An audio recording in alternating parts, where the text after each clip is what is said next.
क्या आपने कभी सोचा है कि आपकी गाड़ी को पेट्रोल या फिर डीजल की ज़रूरत ही ना पड़े, वो बिना किसी फ्यूल के हज़ारों किलोमीटर तक चलती रहे? ये कोई साइंस फिक्शन मूवी का सीन या फिर मैं अपनी तरफ से नहीं फेंक रहा हूँ, बल्कि एक ऐसी टेक्नोलॉजी एग्जिस्ट करती है जिसे हम डायनामिक वायरलेस पावर ट्रांसफ़र कहते हैं।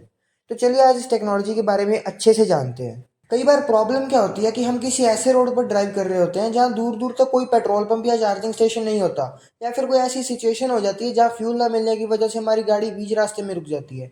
ऐसी सिचुएशन में कभी किसी के साथ कुछ गलत इंसिडेंट हो सकता है, कोई अपने इंपॉर्टेंट काम से लेट हो सकता है, या फिर कोई इमरजेंसी को हैंडल करना भी मुश्किल हो जाता है।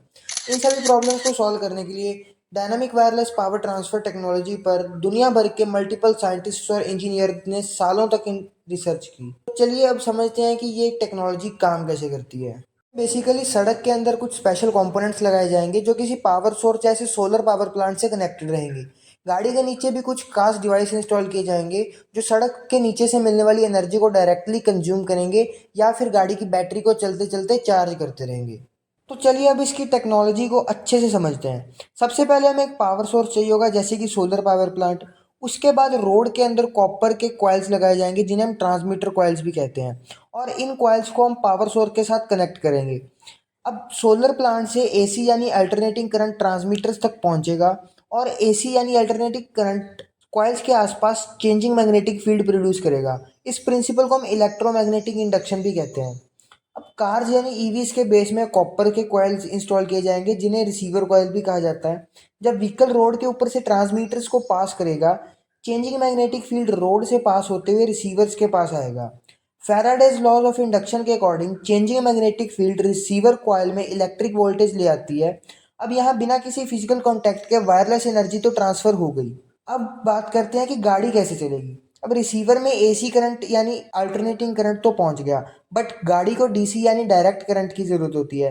तो कंपनी से ही व्हीकल में ऑन बोर्ड कन्वर्टर या रेक्टिफायर लगकर आएंगे जो एसी को डीसी में कन्वर्ट करके बैटरी में स्टोर करेंगे, या फिर डायरेक्टली इलेक्ट्रिक मोटर उसे यूज़ कर लेगी। इस तरीके से हम किसी भी व्हीकल को वायरलेसली बिना किसी फ्यूल के मूव कर सकते हैं। जैसा कि सभी टेक्नोलॉजीज़ के कुछ प्रॉस एंड कॉन्स यानी फ़ायदे और नुकसान होते हैं, वैसा ही इसके भी कुछ फ़ायदे और नुकसान आज हम इस वीडियो में देखेंगे। तो सबसे पहला फ़ायदा इसका यह है कि व्हीकल्स कॉन्टीन्यूसली मूव कर सकते हैं, इसलिए हमें चार्जिंग स्टेशंस पर फ्रीक्वेंट स्टॉप्स लेने की ज़रूरत नहीं पड़ती, जिससे हमारा बहुत सारा टाइम बच जाता है। दूसरा, कार चलते चलते एनर्जी कंज्यूम कर सकती हैं, तो इनमें लार्ज साइज़ की बैटरीज की कोई रिक्वायरमेंट नहीं है। इसका मतलब स्मॉल साइज़ की बैटरीज यूज़ की जा सकती हैं जो व्हीकल का कॉस्ट और वेट दोनों कम कर देती हैं।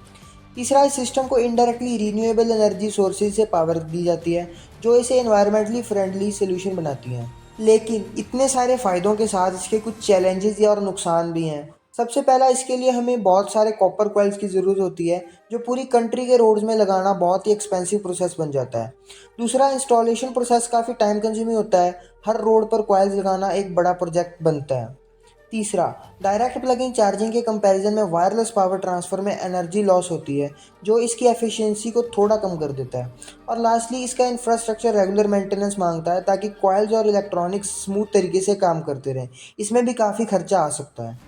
लेकिन टेक्नोलॉजी इंप्रूव होते होते फ्यूचर में ये प्रॉब्लम्स कम हो सकती हैं, और शायद एक दिन हमारे रोड्स भी हमारे चार्जिंग स्टेशन बन जाएं। तो आज हमने देखी dynamic wireless power transfer technology. मिलते हैं एक नई वीडियो और एक नई टेक्नोलॉजी के साथ में। और अगर आपको वायरलेस इलेक्ट्रिसिटी के बारे में और डिटेल में जानना है, तो आप स्क्रीन पर आ रही एक वीडियो के ऊपर क्लिक करके उस वीडियो को देख सकते हैं।